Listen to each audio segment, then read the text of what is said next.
أعوذ بالله من الشيطان الرجيم. بسم الله الرحمن الرحيم.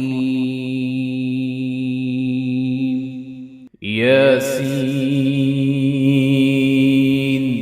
والقرآن الحكيم إنك لمن المرسلين على صراط مستقيم تنزيل العزيز الرحيم لتنذر قوما ما أنذر آباؤهم فهم غافلون. لقد حق القول على أكثرهم فهم لا يؤمنون. إنا جعلنا في أعناقهم أغلالا فهي إلى الأذقان فهم مقمحون. وجعلنا من بين أيديهم سدا ومن خلفهم سدا فأغشيناهم فهم لا يبصرون.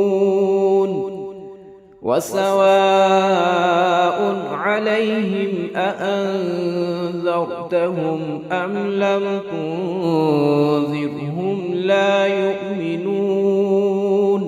إنما تنذر من اتبع الذكر وخشي الرحمن بالغيب فبشره بمغفرة وأجر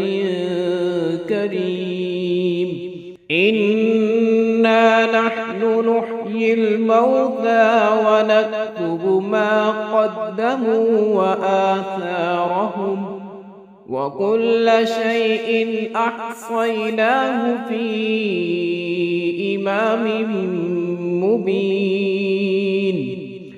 واضرب لهم مثلا أصحاب القرية إذ جاءها المرسلون إذ أرسلنا إليهم اثنين فكذبوهما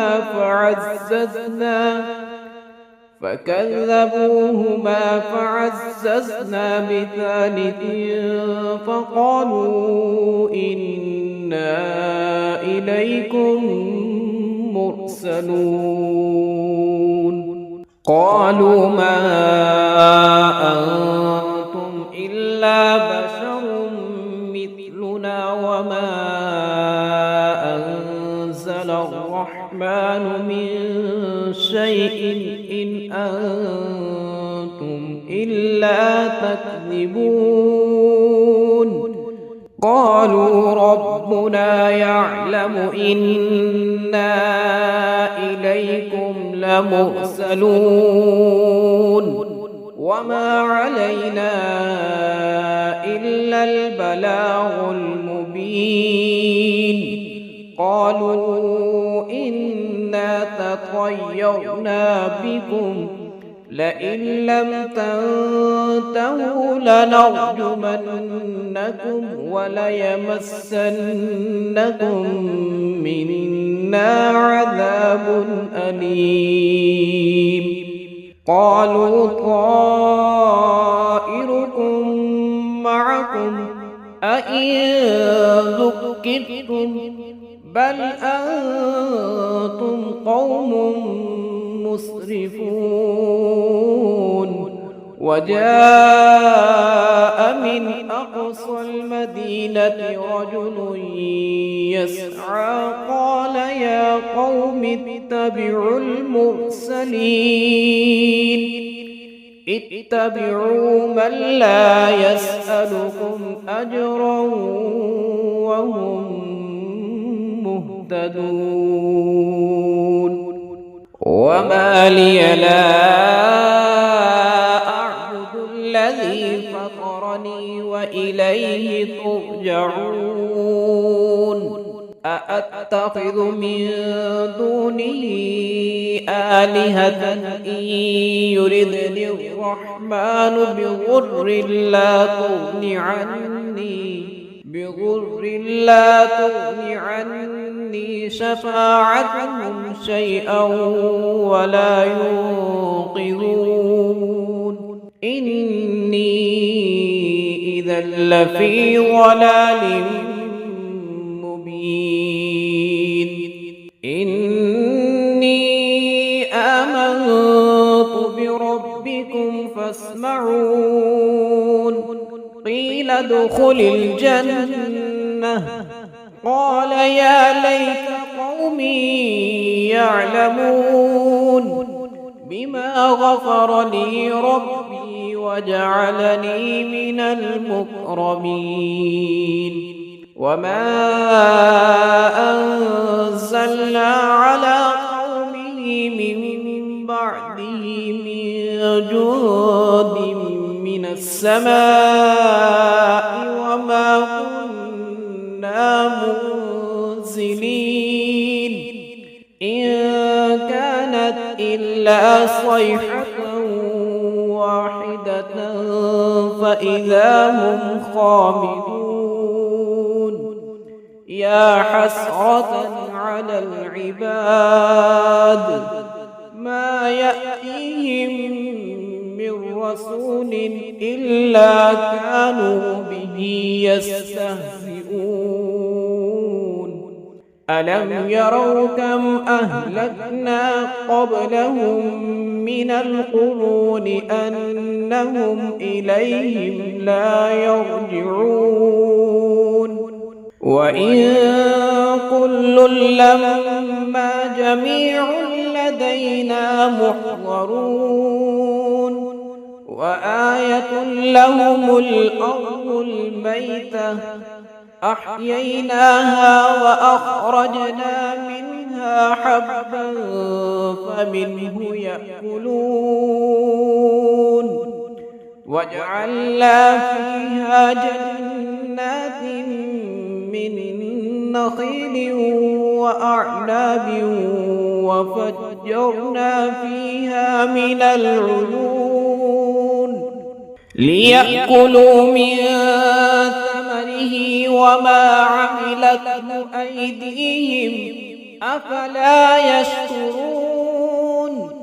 سبحان الذي خلق الأزواج كلها مما تنبت الأرض ومن أنفسهم ومما لا يعلمون وآية لهم الليل نسلخ منه النهار فإذا هم مظلمون والشمس تجري لمستقر لها ذلك تقدير العزيز العليم والقمر قدرناه منازل حتى عاد كالعرجون القديم لا الشمس ينبغي لها أن تدرك القمر ولا الليل سابق النهار وكل في فلك يسبحون وآية لهم أنا حملنا ذريتهم في الفلك المشحون وخلقنا لهم من مثله ما يركبون وإن نشأ نغرقهم فلا صريخ لهم ولا هم ينقذون إلا رحمة منا ومتاعا إلى حين وإذا قيل لهم اتقوا ما بين أيديكم وما خلفكم لعلكم ترحمون وما تأتيهم من آية من آيات ربهم إلا كانوا عنها معرضين وإذا قيل لهم أنفقوا مما رزقكم الله قال الذين كفروا للذين آمنوا أنطعم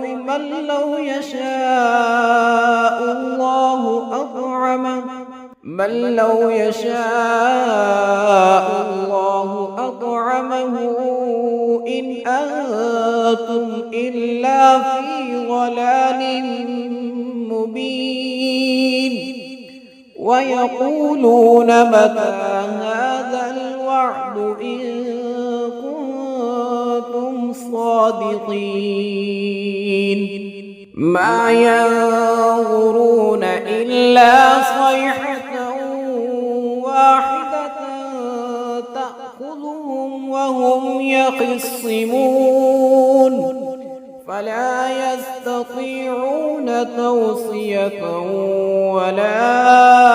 إلى أهلهم يرجعون ونفخ في الصور فإذا هم من الأجداث إلى ربهم ينسلون قالوا يا ويلنا من بعثنا من مرقدنا هذا ما وعد الرحمن وصدق المرسلون إن كانت إلا صيحة واحدة فإذا هم جميع لدينا محضرون فاليوم لا تظلم نفس شيئا ولا تجزون إلا ما كنتم تعملون إن أصحاب الجنة اليوم في شغل فاكهون هم وأزواجهم في ظلال على الأرائك متكئون لهم فيها فاكهة ولهم ما يدعون سلام قولا من رب رحيم وامتازوا اليوم أيها المجرمون ألم أعهد إليكم يا بني آدم ألا تعبدوا الشيطان إنه لكم عدو مبين وأن اعبدوني هذا صراط مستقيم ولقد أضل منكم جبلا كثيرا أفلم تكونوا تعقلون هذه جهنم التي كنتم توعدون اصلوها اليوم بما كنتم تكفرون اليوم نختم على أفواههم وتكلمنا أيديهم وتشهد أرجلهم بما كانوا يكسبون ولو نشاء لطمسنا على أعينهم فاستبقوا الصراط فأنى يبصرون ولو نشاء لمسخناهم على مكانتهم فما استطاعوا مضيا ولا يرجعون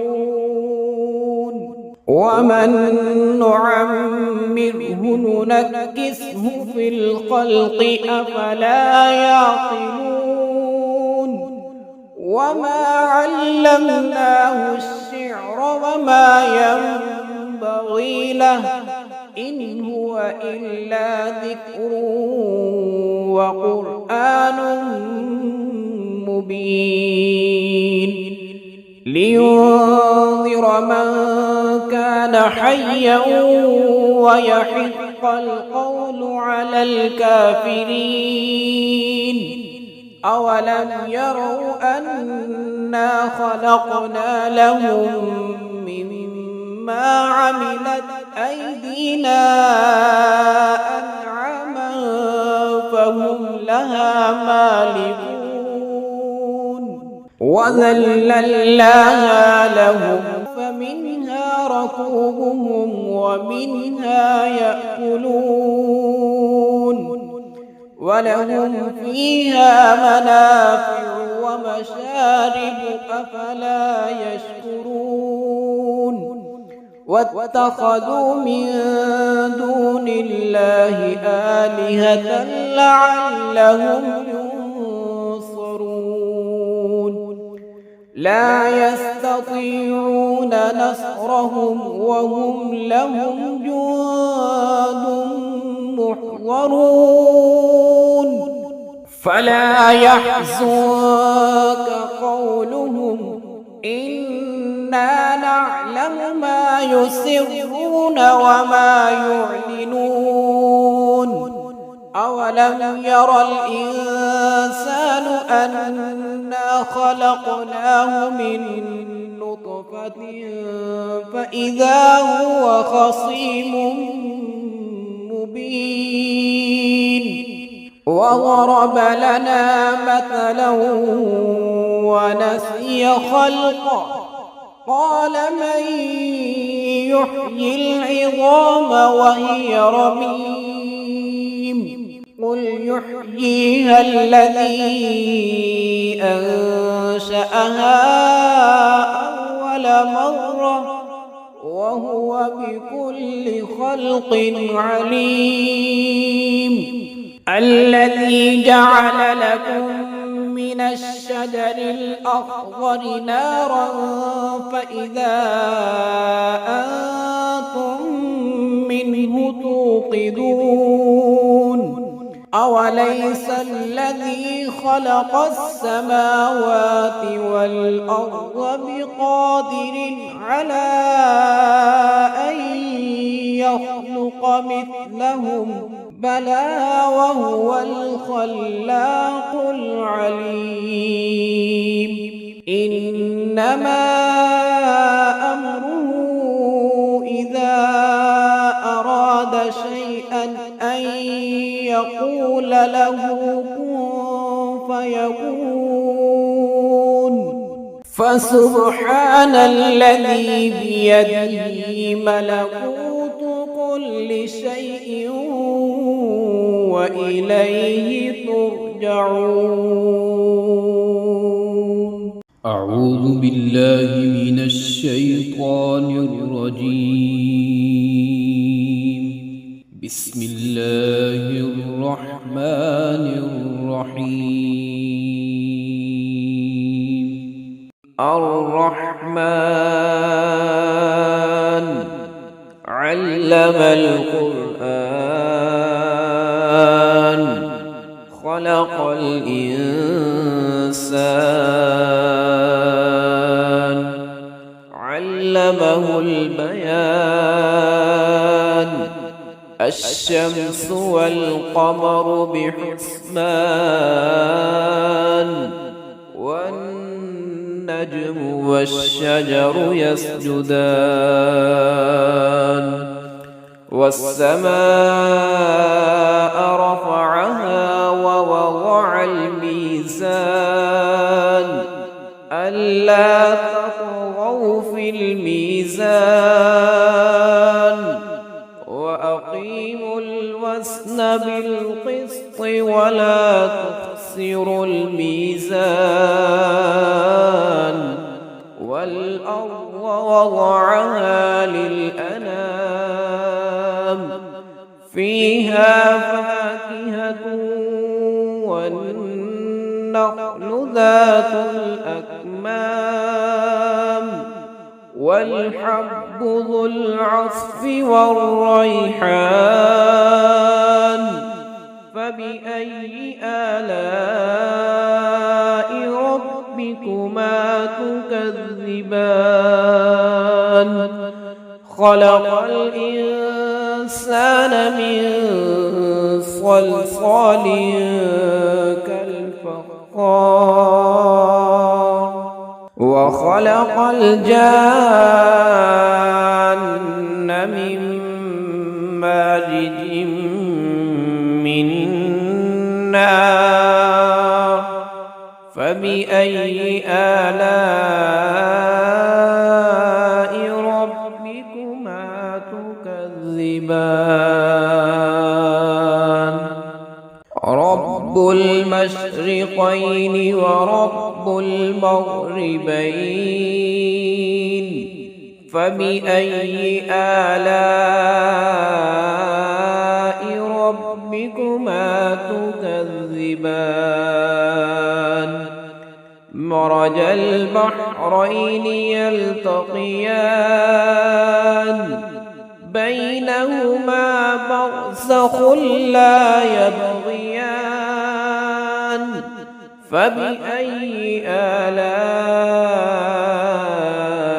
ربكما تكذبان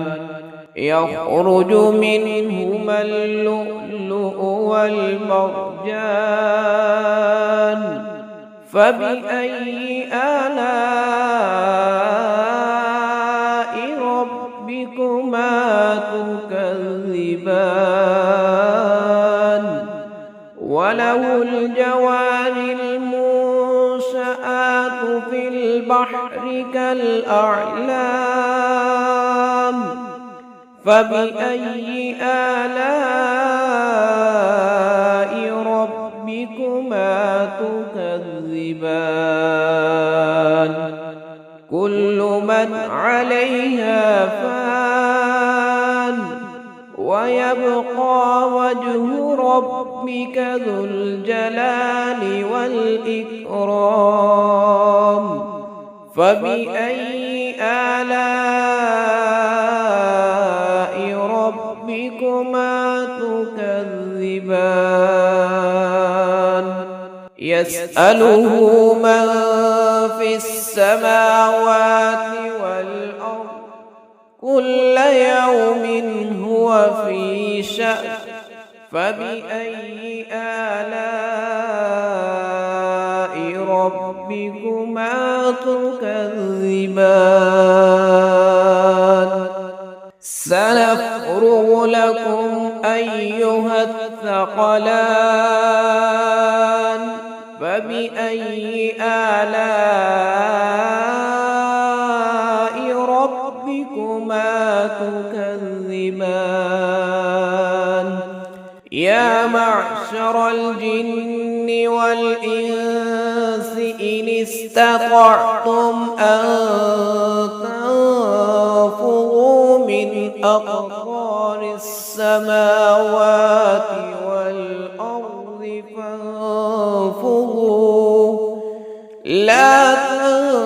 تنفذون إلا بسلطان فبأي آلاء ربكما تكذبان يرسل عليكما شواظ من نار ونحاس فلا تنتصران فبأي آلاء ربكما تكذبان فإذا انشقت السماء فكانت وردة كالدهان فبأي آلاء ربكما تكذبان فيومئذ لا يسأل عن ذنبه إنس ولا جان فبأي آلاء ربكما تكذبان يعرف المجرمون بسيماهم فيؤخذ بالنواصي والأقدام فبأي آلاء ربكما تكذبان هذه جهنم التي يكذب بها المجرمون يطوفون بينها وبين حميم آن فبأي آلاء ربكما تكذبان ولمن خاف مقام ربه جنتان فبأي آلاء ربكما تكذبان ذواتا أفنان فبأي آلاء ربكما تكذبان فيهما عينان تجريان فبأي آلاء ربكما تكذبان فيهما من كل فاكهة زوجان فبأي آلاء ربكما تكذبان متكئين على فرش بطائنها من استبرق وجنى الجنتين دان فبأي آلاء ربكما تكذبان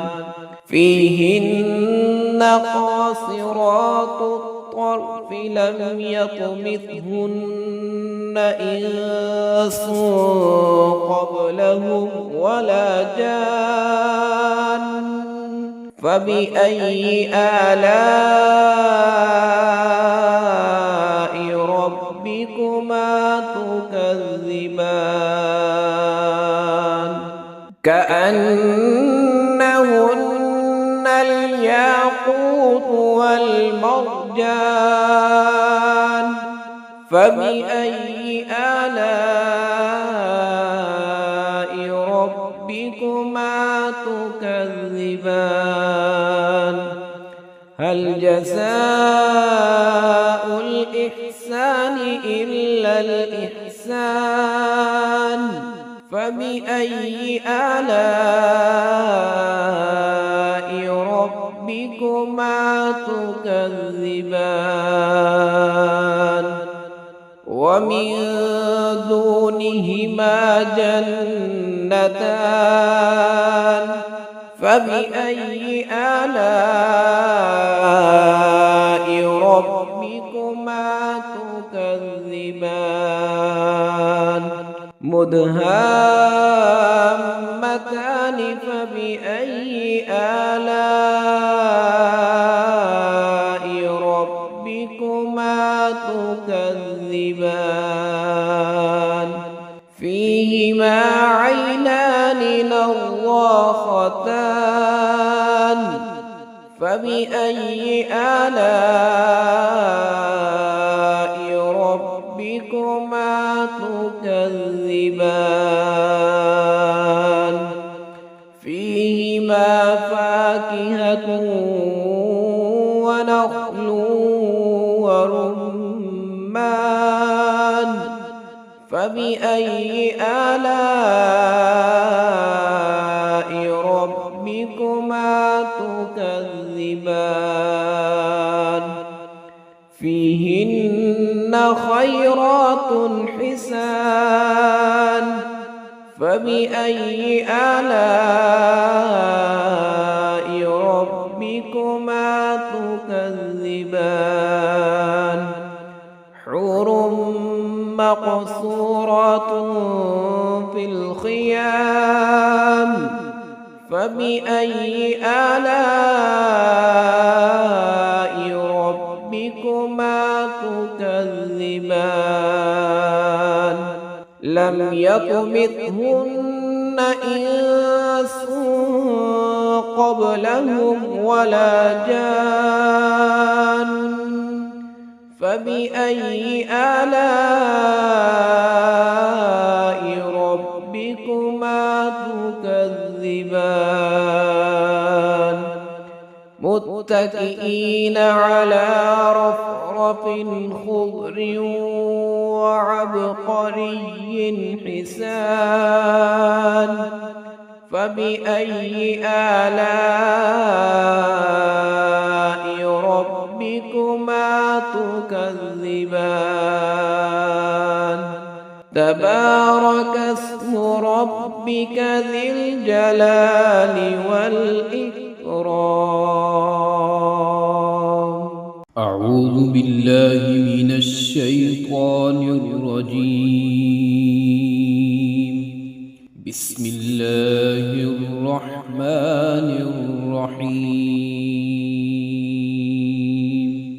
إذا وقعت الواقعة ليس لوقعتها كاذبة خافضة رافعة إذا رجت الأرض رجا وبست الجبال بسا فكانت هباء منبثا وكنتم أزواجا ثلاثة فأصحاب الميمنة ما أصحاب الميمنة وأصحاب المشأمة ما أصحاب المشأمة والسابقون السابقون أولئك المقربون في جنات النعيم ثلة من الأولين وقليل من الآخرين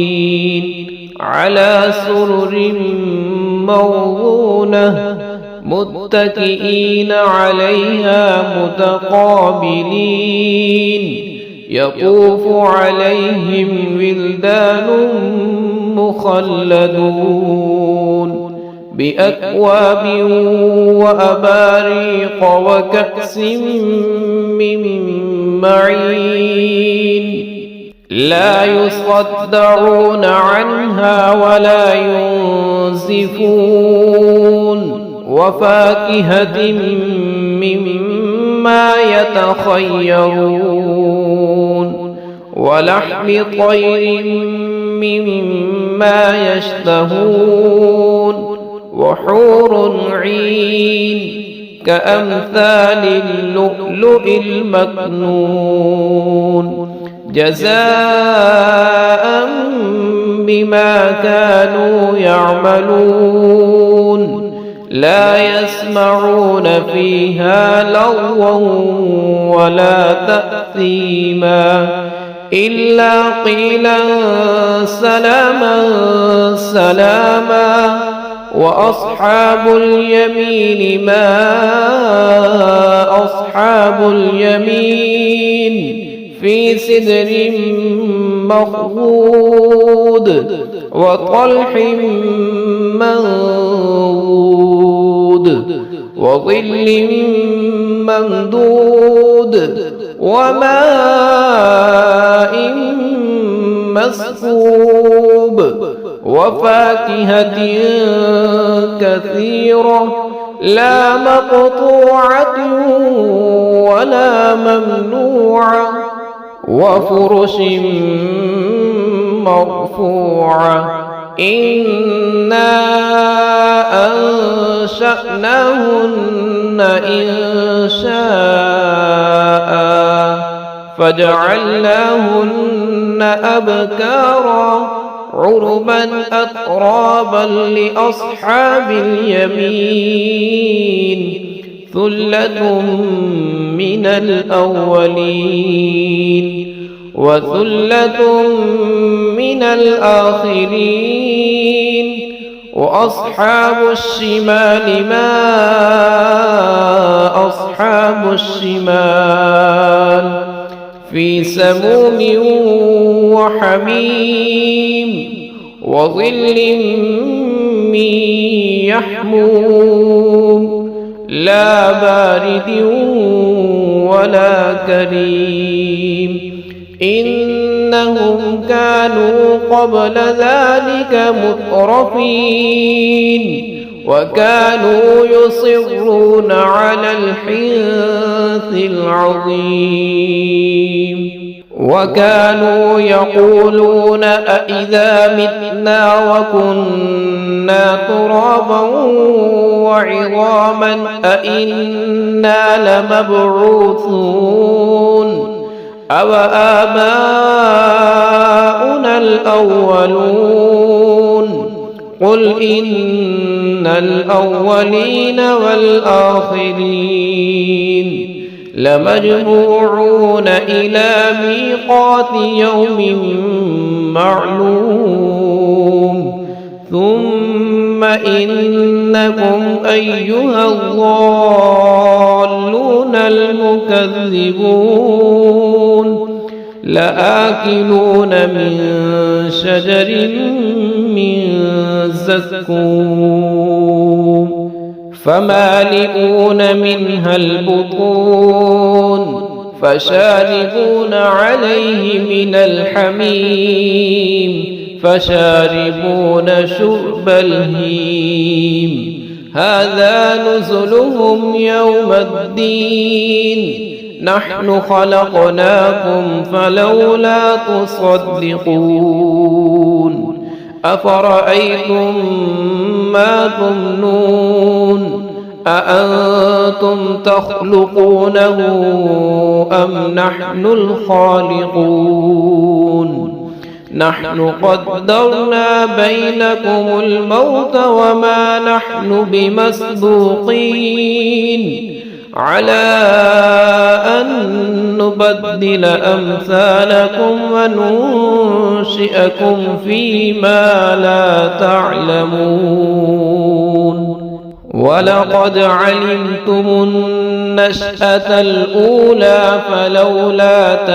تذكرون أفرأيتم ما تحرثون أأنتم تزرعونه أم نحن الزارعون لو نشاء لجعلناه حطاما فظلتم تفكهون إنا لمغرمون بل نحن محرومون أفرأيتم الماء الذي تشربون أأنتم أنزلتموه من المزن أم نحن المنزلون لو نشاء جعلناه أجاجا فلولا تشكرون أفرأيتم النار التي تورون أأنتم أنشأتم شجرتها أم نحن المنشئون نحن جعلناها تذكرة ومتاعا للمقوين فسبح باسم ربك العظيم فلا أقسم بمواقع النجوم وإنه لقسم لو تعلمون عظيم إنه لقرآن كريم في كتاب مكنون لا يمسه إلا المطهرون تنزيل من رب العالمين أفبهذا الحديث أنتم مدهنون وتجعلون رزقكم أنكم تكذبون فلولا إذا بلغت الحلقوم وأنتم حينئذ تنظرون ونحن أقرب إليه منكم ولكن لا تبصرون فلولا إن كنتم غير مدينين ترجعونها إن كنتم صادقين فأما إن كان من المقربين فروح وريحان وجنة نعيم وأما إن كان من أصحاب اليمين فسلام لك من أصحاب اليمين وأما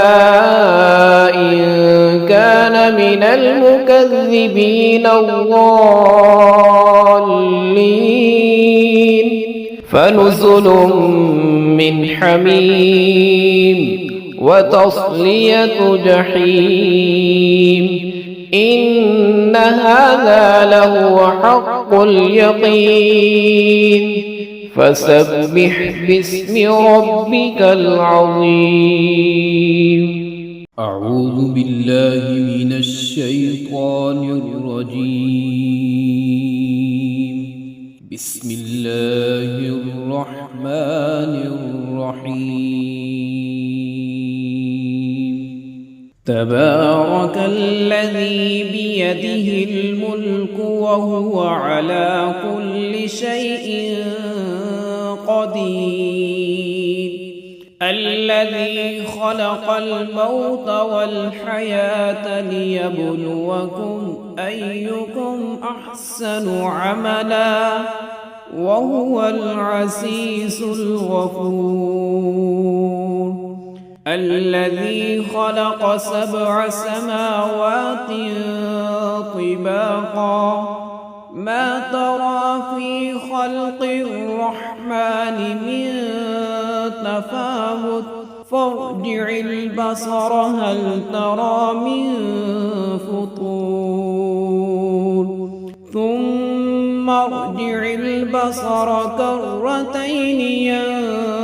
ينقلب إليك البصر خاسئا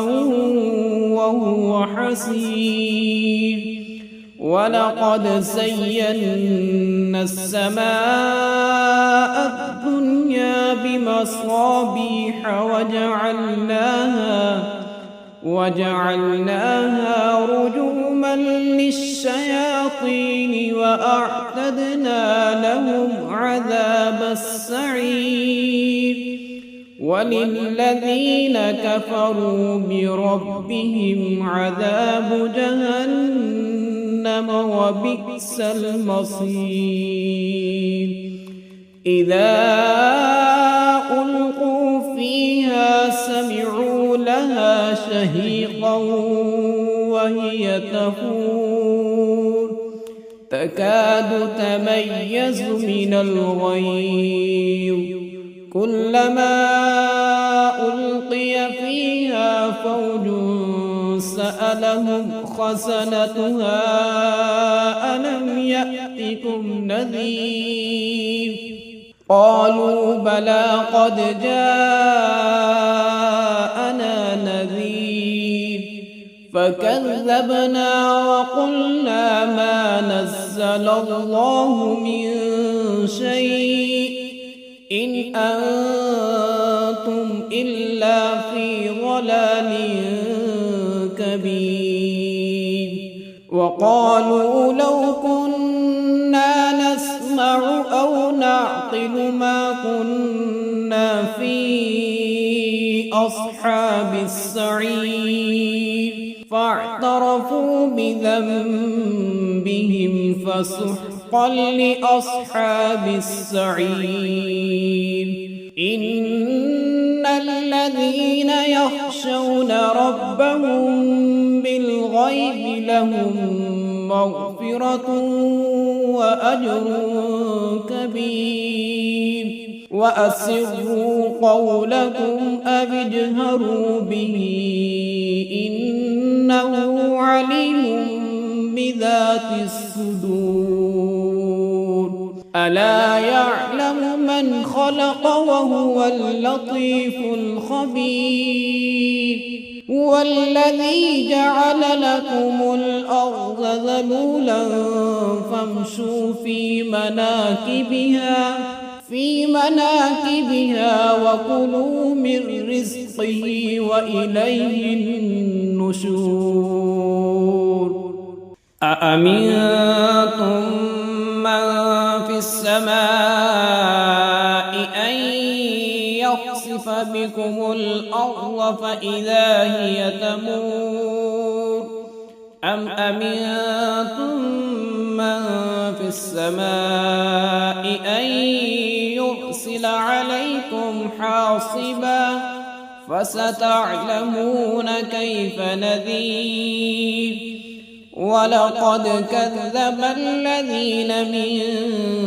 قبلهم فكيف كان نذير أولم يروا إلى الطير فوقهم صافات ويقبض ما يمسكهن إلا الرحمن إنه بكل شيء بصير أمن هذا الذي هو جند لكم ينصركم من دون الرحمن إن الكافرون إلا في غرور أمن هذا الذي يرزقكم إن أمسك رزقه بل لجوا في عتو ونفور أفمن يمشي مكبا على وجهه أهدى أمن يمشي سويا على صراط مستقيم قل هو الذي أنشأكم وجعل لكم السمع والأبصار والأفئدة قليلا ما تشكرون قل هو الذي ذرأكم في الأرض وإليه تحشرون ويقولون متى هذا الوعد إن كنتم صادقين قل إنما العلم عند الله وإنما أنا نذير مبين فلما رأوه زلفة سيئت وجوه الذين كفروا وقيل هذا الذي كنتم به تدعون قل أرأيتم إن أهلكني الله ومن معي أو رحمنا فمن يجير